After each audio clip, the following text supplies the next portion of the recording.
역사를 어떻게 바라보는가, 어떻게 이해하는가, 그 태도를 두고서 역사관이라고 합니다. 역사를 바라보는 눈, 역사관입니다. 역사관이 참으로 중요합니다. 왜냐하면 우리가 역사 속에서 살고 있고 역사관에 따라서 우리의 삶의 자세가 달라지기 때문에 역사관이 참으로 중요합니다. 역사관에는 몇 가지 부류가 있는데 한번 그림을 한번 제가 그려서 이렇게 표기해 봤습니다. 첫 번째는 일방향 역사관입니다. 이것은 역사가 한쪽 방향으로 그냥 쭉 나오고 있다. 새로운 것들을 계속 만나면서 사람이 살고 있는 세계다. 그렇게 일러주고 있습니다. 한 번도 경험하지 못하는 나라를 세우겠다. 그렇게 했는데 해서 신천지를 읽게 됐는데 모국천지가 될 판, 이러한 현실을 우리가 보면서 이 역사관은 헤아려서 새 것이 없다는 전도서 1장 9절 말씀과도 맞지 않고 우리가 부딪히는 이 현실과 맞지 않는 그런 역사관입니다. 일방향 역사관은 맞지 않다는 것이고, 두 번째 이 역사관은 일주형 역사관입니다. 그야말로 돌고 도는 인생이죠. 돌고 도는 물레방아 인생, 이런 노래처럼 역사의 발전이나 진전이 없이 과거나 지금이나 똑같은 일을 되풀이하고 있다는 그러한 이 역사관입니다. 이것도 경험상 맞지 않죠. 우리가 어떻게 과거의 삶을 똑같이 되풀이하는 그런 삶을 살겠습니까? 불교의 윤회 사상과 비슷한 것인데 이것은 우리 현실적으로 맞지 않는 역사관입니다. 세 번째 역사관이 이 나선형이라 불리는 그러한 역사관인데 이것은 이 반복을 하는 것 같이 보이지만은 그러나 앞으로 나아가는 그런 역사관, 비슷비슷한 일들을 우리가 경험하지만은 과거에 있었던 일들을 오늘날 되풀이하지만은 그러나 또 다른 면에서 그것이 나아가는, 뭐 좋든 나쁘든 간에 발전되어가는 그러한 이 어떤 세계를 우리가 살고 있다는 것입니다. 근데 나아가는 방향이 무엇인가? 바로 그 목표가 세상 종말입니다. 예수님께서 오시고 심판하시는 그 마지막 때를 향해서 나가는 역사관입니다. 가장 성경적인 역사관입니다. 돌고 돌면서 앞으로 나가는 이 역사관, 우리가 이 역사 속에서 살다 보니까 복잡하고 혼란스럽고 어지러운 그러한 일들을 많이 겪게 됩니다. 사도행전의 그 내용을 볼 때에 신약 교회의 역사는 바로 이러한 돌고 도는 그런 것 같은데 앞으로 나가는 그러한 모습을 보여주고 있습니다. 사도행전 읽어보시면 아시겠지만은 비슷비슷한 내용들이 나오면서 마치 앞에 있던 일들을 다시 기록한 것처럼 그렇게 느껴지기도 합니다. 그러나 좀 더 다른 내용이고 이렇게 발전되어가는, 뭐 좋은 의미에서의 발전이 수도 있겠지만은 그렇지 않을 수 있는 그러한 이 발전, 그런 가운데 반복되는 그런 가운데였습니다. 이런 가운데 있다 보니까 마치 소용돌이에 휩싸인 그런 존재처럼 어지럽고 혼란스러운 그런 일을 경험하게 됩니다. 우리가 사도행전에서 이제 뭐 다 살 필요 없는 것이고 본문 바로 앞에 있는 그 내용 12절부터 16절까지의 내용을 한번 그것만 들여다볼 때에 여러분 읽지 않았지만은 어디서 많이 본 것 같은 그런 내용들 아니겠습니까? 2장, 3장에서 우리가 이미 읽고 살폈던 내용들, 그것이 마치 오늘 이 본문 바로 앞에서 나오고 있는데 여러분의 이해를 돕기 위해서 제가 PPT로 구절을 한번 가지고서 비교를 해보겠습니다. 먼저 이제 12절, 오늘 본문 12절을 보니까, 본문 앞에 12절을 보니까 사도들의 손을 통해서 표적과 기사가 많이 일어났다 했는데 이게 그 사도행전 2장 43절에 이미 그러한 내용들이 나와 있죠. 사도행전 5장 29절이 아니고 12절 맞습니다. 12절인데 표기가 잘못되었습니다. 또 3장 7절 8절에도 똑같은 글자는 아니지만은 그러나 이제 40년 된 이 안전뱅이가 일어서는 그런 기적이 있는 것을 우리가 알고 있습니다. 그 다음에 이제 또 12절에 보면은 믿는 사람이 넘겨주세요. 마음을 다 같이 하여 솔로몬 행각에 모이고 있는데 거기에 또 보면은 사도행전 2장 46절에 보니까 날마다 마음을 같이 하여 성전에 모이기 힘쓰고 사도행전 5장 12절입니다. 29절 표기가 잘못되었습니다. 이렇게 모이는 그런 내용들이 앞에 나와 있죠. 그 다음에 13절에 보니까 백성이 믿는 사람을 칭송하는 그러한 내용이 나와 있습니다. 앞에 보면은 이 장에도 역시 마찬가지로 온 백성에게 믿는 사람들이 칭송받는 그런 내용들이 나와 있습니다. 3장 8절 9절에도 그렇게 하나님을 이렇게 찬양하는 그런 나은 사람이 찬양할 때에 백성들이 모여서 놀러하고 또 베드로와 요한을 붙잡고 이렇게 우러러보는 그러한 내용들이 나와 있습니다. 표현이 약간 달랐을 뿐이지 그러나 그 내용은 역시 칭송하는 그런 내용들로 되어 있습니다. 그 다음에 14절 보니까 남녀의 큰 무리가 얻고 믿고 주께 나왔다는 그러한 내용이 나와 있죠. 14절입니다. 여기도 표기 잘못됐는데 근데 4장에 보면은 2장에 보면은 40절에 주께서 구원받는 사람을 날마다 더하게 하신다는 그런 내용들이 나와 있습니다. 역시 마찬가지의 그런 내용들이 있죠. 이렇게 사도행전에 교회가 이렇게 성장하는 교인들이 은혜를 받아서 이렇게 아주 밝은 모습 보이는 그러한 아주 활달하고 우리가 접하기에 이렇게 부담 없는 그런 내용이 있는가 하면은 그와 다르게 어둡고 무겁게 느껴지는 그런 일도 역시 되풀이되고 있습니다. 5장 17절 오늘 본문에 보면은 대제사장과 그와 함께 있는 사람들이 마음이 시가 일어나가지고 사도들을 붙잡는 그런 일이 벌어지고 있죠.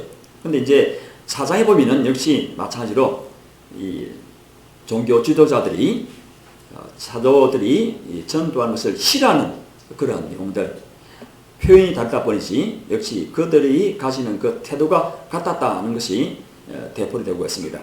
그 다음에 또 넘겨서 보면은 그래서 이제 사도들을 잡아서 옥에 가두는 것이 나와 있고요. 4장에도 보면 역시 마찬가지로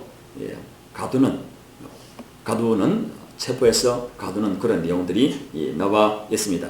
그 다음에 보면은 5장 18절에 보니까 신문하고 또 위협하는 그러한 내용들이 나와 있습니다. 4장 18절에 역시 예수 이름으로 말하지 말라고 그렇게 위협하고 경고하는 그런 내용들이 나와 있습니다.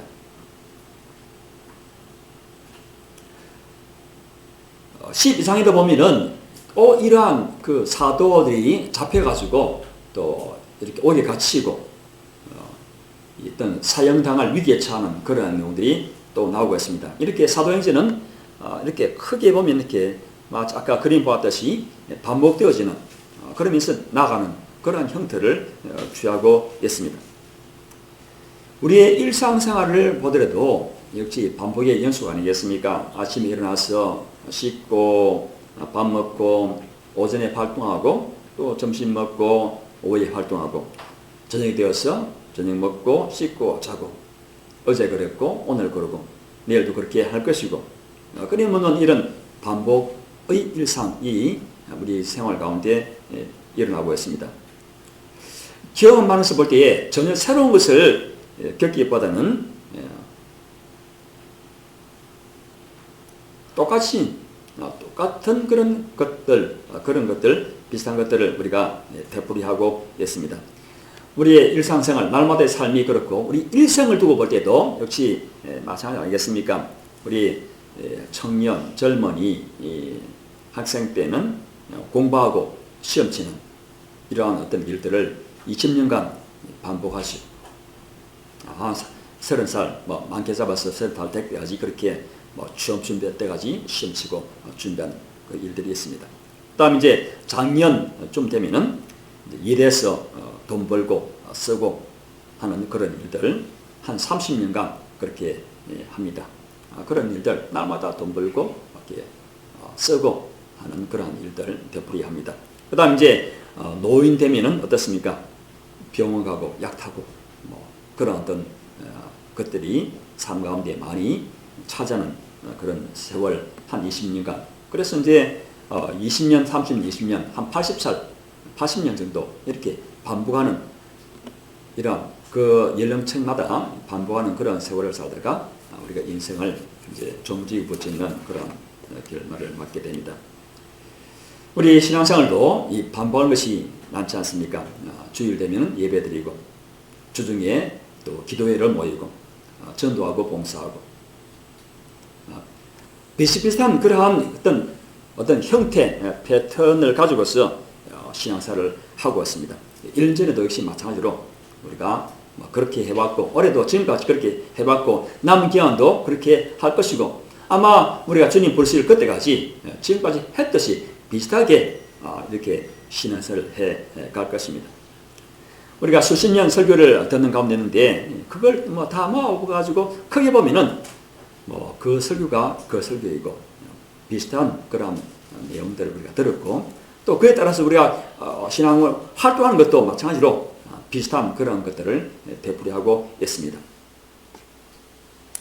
아무리 우리가 참 밝고 가벼운 것이라 할지라도 같은 것을 매번 반복하고 되풀이하다 보면은 이게 권태를 느끼기 쉽겠죠.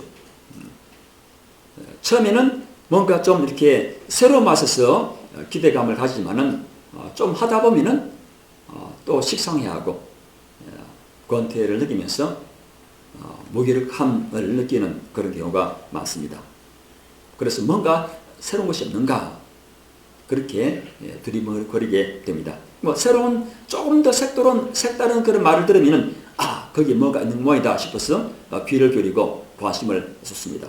근데 그것도 조금 지나면은 또 식상해버리는 인물도 그렇고 어떤 프로그램도 그렇고 그래서 뭔가 사람들에게 어떤 도전과 어떤 힘을 분발을 일으키는 면에서는 자꾸 뭔가 새로운 것들을 내가지고 하도록 요구하는 그런 경우가 많습니다. 사람도 새로운 인물, 내용도 어떤 새로운 것, 좀 색다른 것 그런 것들을 좀 추구하는 그러한 가운데 있습니다. 그만큼 우리는 이렇게 반복된 그런 가운데서 그것을 읽다 보니까 자꾸 이렇게 지쳐가는 힘들어하는 그런 모습 가운데서 그러한 욕구를 가지고 있습니다. 이렇게 좀 가벼운 것도 그러하지만은 또 다른 면에서 우리의 겪는 그 일들이 어둡고 무거운 어떤 일들을 우리가 계속 겪는다 할 때에 어떤 반응을 보이겠습니까? 오늘 이 사도행전에 나오는 이 사도들처럼 반복해서 이렇게 잡히고 오기가 치고 기세등등한 이 권력과 앞에서 신문을 받고 협박받는다. 계속 압박을 받는다고 한다면은 이 스트레스가 만만치 않겠죠. 경우에 따라서는 아주 충격을 받으면서 그 어떤 트라우마, 정신적인 충격을 갖게 되고 거기에 남아서 상당히 사람의 그 어떤 기분과 또 삶을 위축시키는 그러한 일들이 벌어지지 않겠습니까? 우리 옛말에 자라보고 놀란 가슴 소뚜껑을 보고 놀란다는 그러한 말이 있지 않습니까? 자라에게 물려가지고 어떤 너무 아픈 그런 경험을 한 것이 있으면은 자라 모습과 비슷한 그 소뚜껑 옛날 그 무쇠 그 소뚜껑을 볼 때 놀라는 그 보는 순간에 과거의 아픈 그 순간이 떠오르면서 움찔하는 그러한 것들을 거기에 담아서 이렇게 말하고 있습니다. 1974년, 79년 11월 4일에 미국 그 대사관에 있던 그 직원들 70명이 이러한 혐의를 일어나면서 이 급진 그 학생들이 대사관에 도진해서 이 일진들을 잡아서 무려 444일간 그 인질들을 데리고서 위협을 가하고 해서 이 인질들 70명이 아주 무진 엄청난 그런 고통을 겪어야 했습니다. 예를 들면은 인질들을 이제 복면을 씌워가지고 끌고 나가지고 오늘은 너를 죽이겠다, 살인 집행하겠다 해서 인류를 세우고 이제 이 총을 든 사람들이 겨누어서 방아쇠를 당기는, 척긋 당기는 그러한 어떤 이 고문을 가했습니다. 사실은 이제 탄환이 장전되지 않는 가운데서 방아쇠를 당긴 것이죠. 순전히 이제 그들 위협하게 한 심리적인 압박을 가하게 한 그런 일들을 했습니다. 뭐 결말을 보면은 아무것도 아니지만은 그러나 그 순간만큼은 인지라는 그런 입장이요. 복면을 지금 쓴 채 앞이 안 보이는 가운데서 그저 귀소리에 들리는 그 총 방아쇠 당기는 그 소리를 들 때에 얼마나 공포에 시리겠습니까? 얼마나 떨리겠습니까? 공포와 안도가 교차하는 그 순간에 자신들이 막 허물어집니다. 주저앉습니다. 흐느낍니다. 이런 일들을 444일간 계속해서 반복해서 되풀이한 가운데 있으니까 이 사람들이 견디지를 못한 것이죠. 1년 넘게 그러한 되풀이한 그런 고통, 그것은 이루 말할 수가 없습니다. 어제 공과 협박했으니까 오늘도 공과 협박할 거야. 이러한 생각으로서 그것을 이기겠습니까? 오늘 진짜 마지막일 모르겠다. 진짜 이 순간이 끝난 모양이다. 맨날부터 매 순간 그러한 느낌 받는 것이죠. 공포에 실리니까. 그런 반복된 충격이 사람들을 무척 힘들게 하는 것입니다. 우리는 이 미국 대사관 직원처럼 이런 인질이 되고 그러한 공포, 죽음의 공포를 느껴본 적이 없지만은 삶의 예정에 뜻하지 않는 그런 일로 고통을 받을 수가 있습니다. 어쩌다가 한 번 겪는 어려움이야 참고 극복할 수 있겠죠. 그런데 자꾸 일이 꼬이고 이 일이 좀 풀릴 것 같아 싶은데 또 다른 일이 생기고 이 아직도 이 풀리지 않는 가운데인데 또 다른 일이 덮치고 하는 그런 일이 계속해서 일어난다. 이건 우리가 참 견디기 힘든 그런 상황입니다. 한번 어려움을 겪고 그것을 풀고 그 다음 좀 편안해지고 이러면은 뭐 시간 지난 다음에 또 그런 일이 있다 하더라도 우리가 극복할 수 있는데 계속해서 아까 나선처럼 계속 반복해서 막 우리에게 밀려온다. 그런 일 속에서 우리가 빠져있다. 같이 막 소용돌이 같이 거기에 몰려가지고 돌아간다는 그런 상황에 될 때에 우리는 굉장히 힘들어 하겠죠. 왜 이런 일을 겪어야 하는가? 아주 신앙을 가졌지만은 혼란스러울 때가 많을 것입니다. 생각할수록 머리가 복잡해지고 어지럽습니다. 생각이 꼬리를 물고 끝없이 이어지는데 해결책은 없고 힘들겠죠. 호란 이 상황 가운데서 내가 중심을 바로 잡아야지 싶은데 이게 마음대로 잘 되지 않습니다. 같이 돌아가 버리니까. 계속 그 상황이 나를 돌게 만드니까 어렵게 만드니까 힘든 것이죠. 어떻게 해야 할 것인가? 참 이것이 우리가 당면한 이 삶의 현실에서 해결해야 할 중요한 문제, 그러나 어려운 이 문제입니다. 쉽지 않은 그런 일이죠. 농악하는 가운데서 이 상모를 돌리는 그런 사람들이 있지 않습니까? 상모를 돌리는 그러한 역할들을 하는 사람이 있는데 그 사람을 쳐다보면서 저 사람 저렇게 머리를 막 돌리는데 어찌지 않을까 하는 생각을 품습니다. 머리를 막 이렇게 저렇게 돌리는 그것도 아주 긴 이 상모 끈을 이렇게 돌리는 그것 굉장히 힘들겠죠. 머리를 얼마나 돌려야지 그거 돌아가겠습니까? 그것도 뭐 제자리에서 돌리는 괜찮은데 어떤 경우는 어떻습니까? 마치 이 다리 지구를 돌면서 태양 전체를 1년에 한 번씩 돌는 것처럼 어떤 경우 이 상모 이 노래한 사람이 그 제자리를 돌면서 또 큰 원리를 돌리는 그런 경우도 있습니다. 그러니까 두 번 돌 셈이죠. 이중으로 도는 셈이죠. 제다 돌고 또 이렇게 큰 원인을 빌리는 이러한 경우, 그건 더 어떤 어지러운 그러한 상황인데, 어떻게 그 사람들은 중심을 바로잡고 계속 이렇게 돌릴 수 있을까 하는 그런 생각을 품게 되었습니다. 제가 어디선가 들은 그런 말은 정확한지 모르겠어요. 그러나 이 말이 맞는 것 같습니다. 그 돌리는 사람, 그 도는 그 사람이 어지럽지 않는 그 길이 뭔가, 방법이 뭔가 할 때에 자기 그 눈동자를 움직이지 않고 고정시킨 채 돌아갈 때에 이 어지럼증을 최소화시킬 수 있다는 것이죠. 여러분 실습하면 하십시오. 나중에. 저도 어제 이 설교 준비하면서 한번 실습해 봤습니다. 제가 어제 아침부터 머리가 어지러워가지고 많이 돌지 못했어요. 그러나 한 몇 바퀴 돌았습니다. 말씀을 전하기 위해서 한번 돌아봤는데, 제가 그렇게 들었던 생각이고 또 말할 것이기 때문에 했는지 저 딴에는 좀 덜 어지러워요. 여러분 한번 그렇게 해보십시오. 눈동자를 고정시키고 돈다는 것이죠. 이게 우리 몸의 어지럼증을 막는 어떤 하나의 방법이다 생각할 수 있는데, 이게 또 신앙적으로 볼 때에 우리에게 주는 그런 의미가 있다고 봅니다. 우리가 반복된 그런 일, 어지러운 그런 상황 가운데서 우리가 어지럽지 않고 우리 마음의 중심, 우리 영혼의 중심을 바로 잡고서 이기는, 버티는 그 길이 무엇인가? 바로 눈동자를 고정해서 쳐다보듯이 우리가 중심 잡는 그 방법을 바로 찾고 그것을 따라하는 것이 참으로 중요하다는 것을 생각이 됩니다. 사도들이 지금 잡혀서 선 공회가 어떤 곳입니까? 예수님이 잡혀서 신문받던 곳입니다.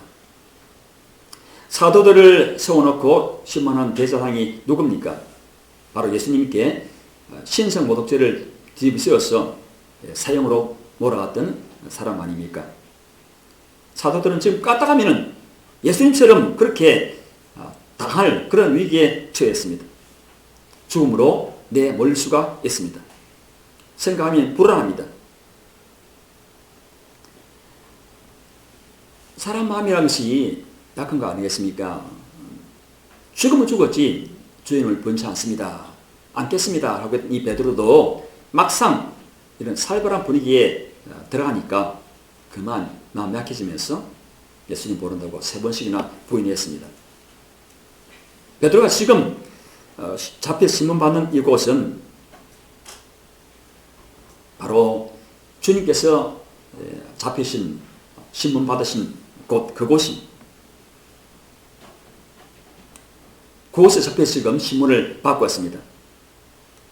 5장의 이 분위기는 4장 분위기와 또 다른 그러한 심각한 분위기, 더 엄정하고 더 긴장된 분위기입니다. 4장에서는 베드로 요한이 잡혀서 신받았지만 5장에서는 베드로와 요한 비롯해서 사도들 거의 다가 잡혀서 지금 신문받고 있습니다. 4장에서는 대제사장과 그 문중 관리와 장로 서기관들이 모였는데 5장에서는 대제사장과 그 연관된 사람뿐 아니라 이스라엘 족속의 원로들까지 다 모여서 이 사도들을 신문하는 더 많은 사람들, 더 많은 권위들이 모여서 지금 이들을 신문합니다. 사장에서는 사도들에게 무슨 권세와 누구 이름으로 이렇게 했는가 이렇게 신문하는데, 그리고 앞으로 예수 이름으로 이 말을 하지 말라고 이렇게 협박하는데 5장에서는 우리가 예수 이름으로 이렇게 하지 말라고 했는 게 왜 했느냐라고 다그치는, 더 몰아붙이는 그러한 상황 가운데 있습니다. 그러니까 더 어려운 그러한 상황이죠.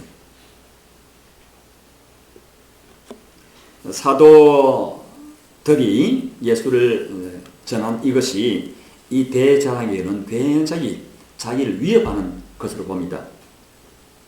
왜냐하면 예수를 자기들이 죽였다, 무죄한 자의 피를 흘렸다는 그런 식으로 지금 전한 가운데 있으니까 마음이 압박감을 받고 있습니다.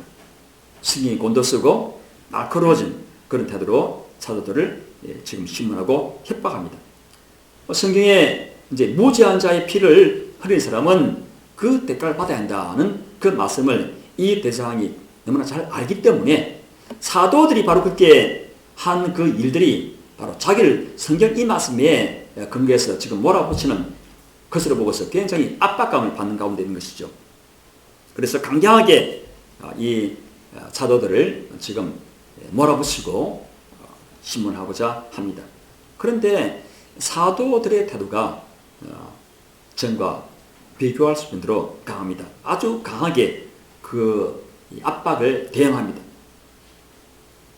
저는 또 잡혀서 신문을 받고 협박을 당했습니다. 오늘 본문에서 두 번이나 잡힙니다. 잡히고 또 잡히는 그런 내용이 오늘 본문 두 가지가 함께 나오는데 이 정도쯤 되면은 권세 등등한 이 사람들 앞에서 아주 기가 죽고 위축당하지 않겠습니까? 그런데 그날 밤에 주의사자가 옥문 열어서 이 사도들을 밖으로 꺼내냅니다. 그랬더니 이 사도들이 새벽부터 성전에 나가서 들어가서 예수님을 전합니다. 이 성전과 이 공회는 거리가 얼마 되지 않습니다. 불과 얼마 떨어지지 않는 곳입니다. 호랑이에 잡혀가서 지금 먹힐 그런 가운데서 구사일생으로 이 탈출한 사람이 다시 호랑이 굴 앞에서 얼씬거리겠습니까? 못하시오. 끔찍한 그런 상황을 겪었는데 그런데 사도들이 마치 호랑이 굴 앞에서 어슬거듯이 그렇게 지금 대하고 있습니다. 사도들은 이 대제사장 비로에서 권력과들을 두려워하지 않습니다. 사람을 두려워하지 않는 이 담대함, 이것이 이 혼란스러운 상황 가운데서 어지러운 상황 가운데서 중심 잡는 바른 자세. 첫 번째, 담대한 마음. 담대한 마음.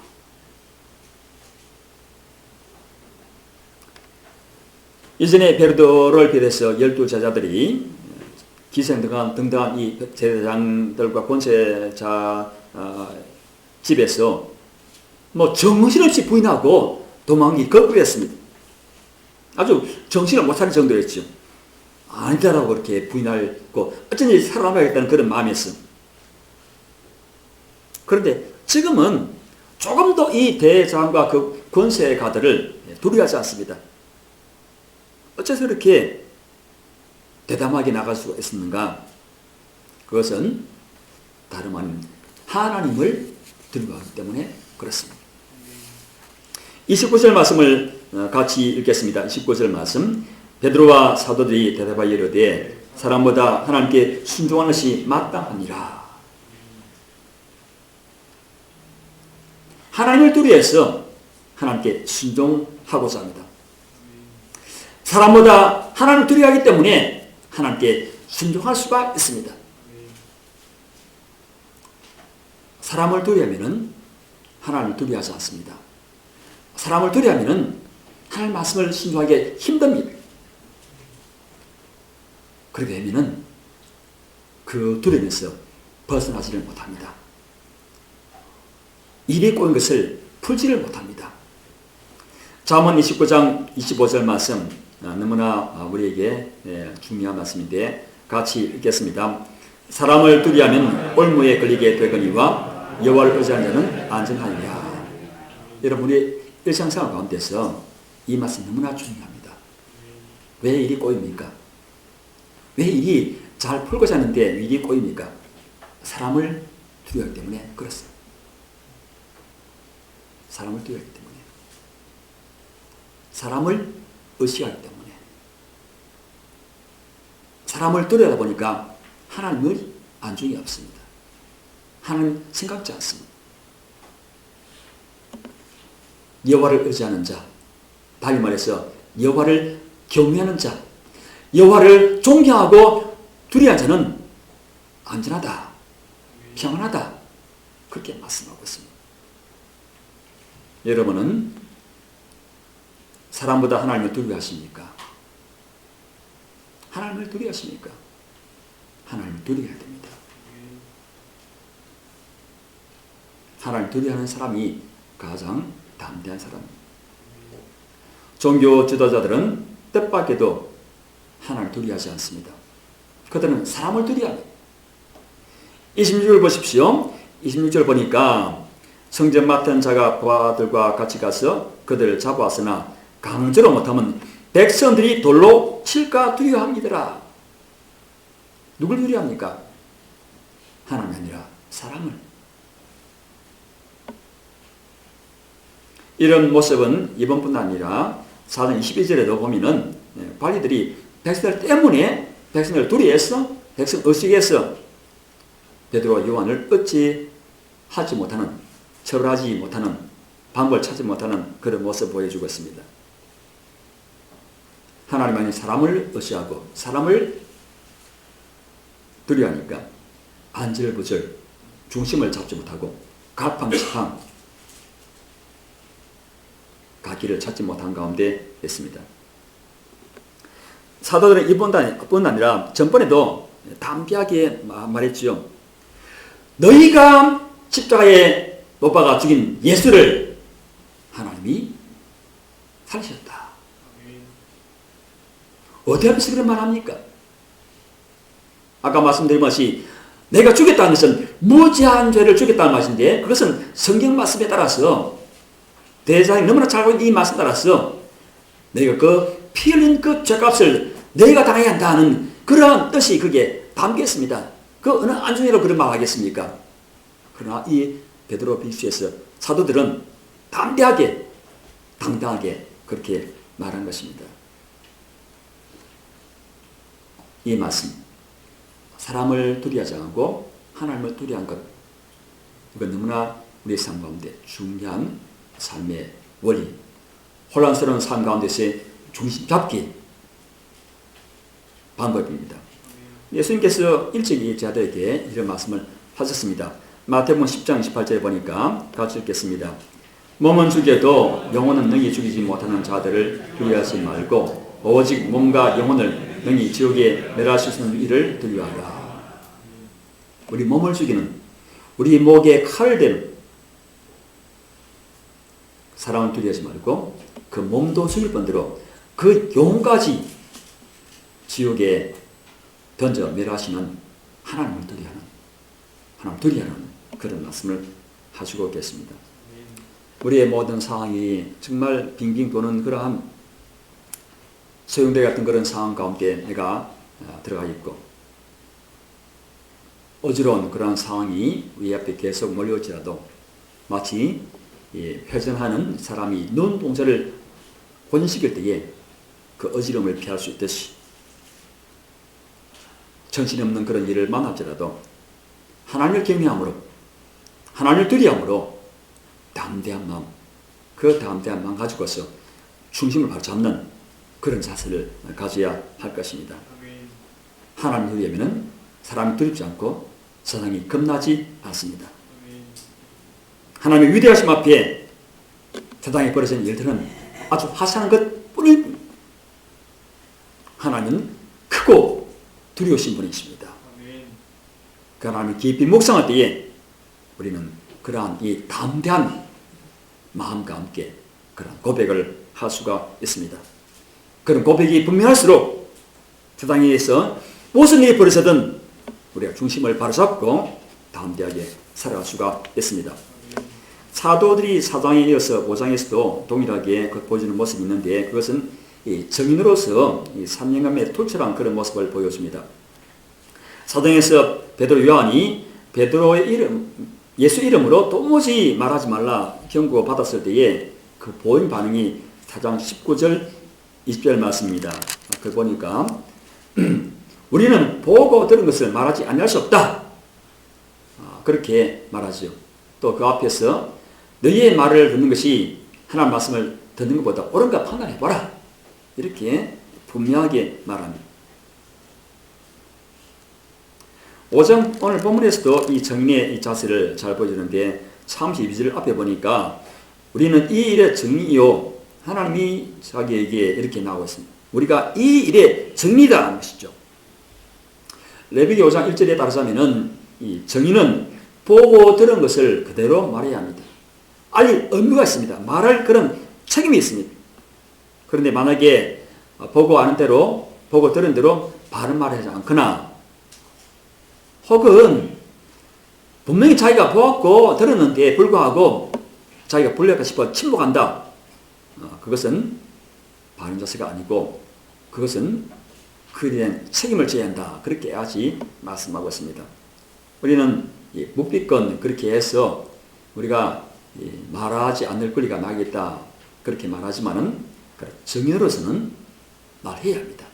반드시 사실대로 자기가 보고 들은 대로 말해야 할 그런 사명을, 책임을 가지고 있습니다.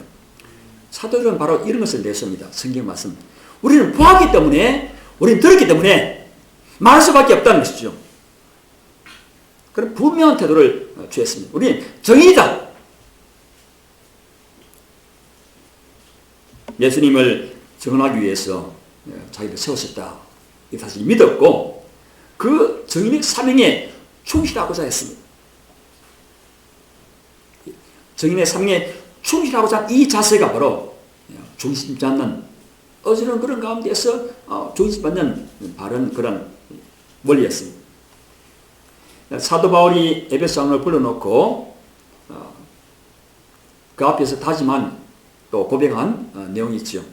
유명한 내용인데 사도행전 20장 28절에 있는 말씀입니다.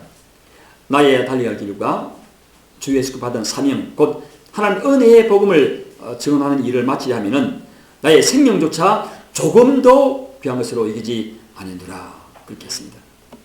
정인의 사명, 그 사명을 완수하기 위해서는 나의 목숨을 내가 다 바치겠다 하는 그런 분명한 태도.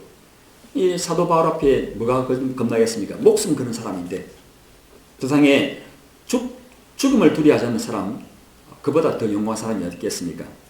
사도 바울이 바로 그러한 정인의 사명으로서 목숨을 거는 그런 가운데서 담대한 모습을 보여주었습니다. 사도 바울이 정인인데 사도 바울같이 어떤 전적인 그런 복음 전파에 헌신된 사람만이 정인입니까? 우리 모두가 예수의 정인입니다. 목사와 선교사만 정인이 아니라 여러분 모두가 다 정인입니다. 왜? 내가 예수님 만났고 예수 믿었고 신앙생활이 무엇인지 내가 겪었기 때문에 난 말할 위치에 있습니다. 예수 믿는 사람이 아니라면 정인이 아닙니다. 예수 믿는 사람이라면 이미 내가 예수님 만난 사람이고 예수님으로부터 말씀 듣고 내가 보았고 겪은 사람이기 때문에 나는 말할 정할 위치에 있습니다. 우리는 어떤 직장에서 무슨 일을 하든 또 어디서 누구를 만나든 우리 이미 예수님을 증언할 정인입니다. 어떤 면에서 저는 여러분들을 이제 두고서 목회하고 말씀 전하고 하지만 여러분은 교회 밖에 나가서 일반 사람들을 만나기 때문에 저보다 훨씬 이 정언을 잘할 위치에 있습니다. 그들에게 말할 것이 있고 여러분은 말할 대상이 있기 때문에 그렇습니다. 내가 만난 예수님, 내가 들은 바 말씀, 그 말씀을 그대로 정언할 그런 위치에 있습니다. 그 일 위해서 여러분을 부르셨고 여러분에게 그런 사명을 주신 것입니다. 어떤 직장과 어떤 직업과 어떤 일을 하든 간에 그 현장에서 만난 사람들에게 하나님의 말씀을 전할 그런 정인의 사명을 안고 있다. 이 정인의 그 사명에 충실할 때에 우리는 중심을 바로 잡고 담대하게 살아갈 수가 있습니다. 비록 하는 일이 따로 힘들고 어렵고 고통스럽고 괴롭지만은 그러나 내가 이 자리에 서 있는 것은 나를 이곳에 보내셨다. 뭘 하겠어? 예수의 이 정인 그 사명을 하도록 위해서 나 이런 직장, 이런 일터, 이런 일, 이런 사람들 만나게 하시고 하셨다는 이 분명한 이 자각심 이게 우리에게 있어야 하는 것입니다. 우리는 직장 어떤 일 이걸 세상적인 기준에서 어떤 조건이 좋고 어떤 수입이 좋고 하는 일이 좋고 이런 가지고서 따지고만 말 것입니다. 그건 세상적인 가치요 기준이요. 우리가 생각할 것은 내가 여기에서 어떤 정인의 자세를 가지고서 예수님을 정할 것인가. 여기에 초점 맞춘 이런 자세를 가지고서 일해야 할 것입니다. 이걸 가지고서 하나님은 평가하실 것입니다. 네가 얼마나 수익을 얻고 얼마나 누리는가 이게 아니고 예수님의 정인으로서 얼마나 이 정인의 자세에 충실했는가 이것을 우리에게 보실 것입니다. 우리 그러면서 이 정인의 사명을 잘 감당해야 하고 그럴 때에 우리는 흔들리지 않는 어지럽지 않는 그런 삶을 어디서나 살 수 있는 것입니다. 하나님을 두려워하지 않는 그런 사람을 두려워하지 않는 하나님을 두려워하고 사람을 두려워하지 않는 이 담대한 자세 예수님의 증인으로서 사명에 충실한 이 자세 이 가지고서 중심을 바로 잡아야 하는데 문제는 그러한 이 마음 이 어떻게 생기는가 그게 옳은데 어떻게 그런 마음을 가지는가 그 동기가 무엇인가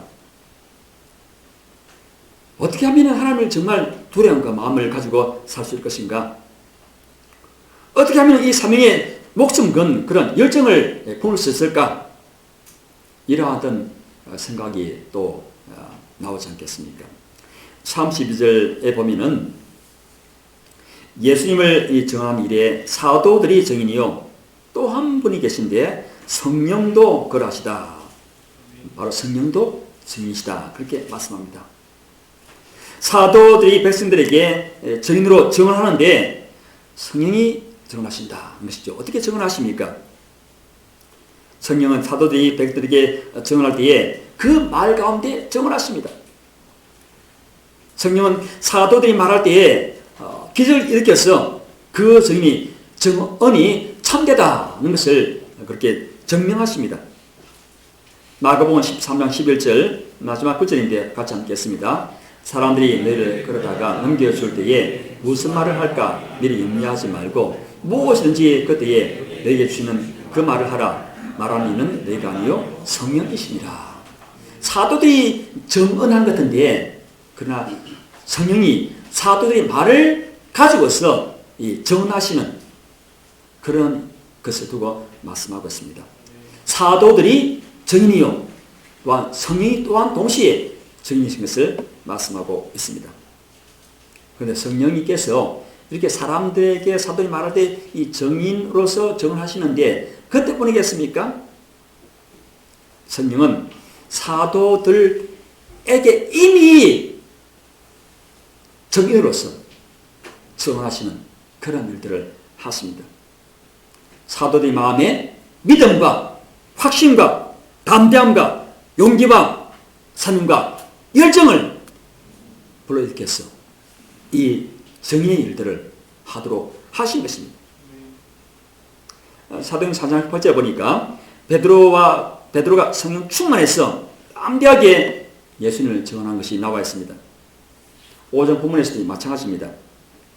성령이 우리에게 증언하시고 우리가 말할 때에 사람에게 담대하게 증언하게 하십니다.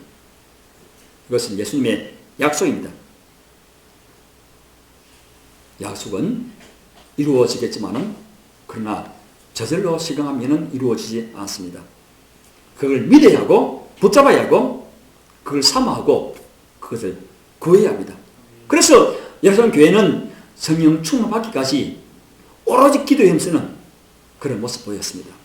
그 사도들이 이걸 위해서 성령 충만을 구하기 위해서 기도와 말씀에 전무하기 위해서 다른 것들을 내려놓는 그런 모습까지 보여주었습니다.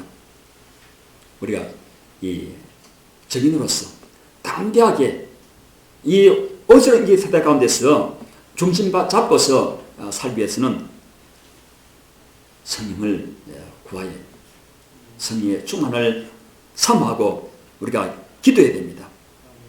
그럴 때 우리가 성령의 증인으로서 증인의 사명을 잘 감당하고 이 어지러운 이 세상 가운데서 중심 바로 잡고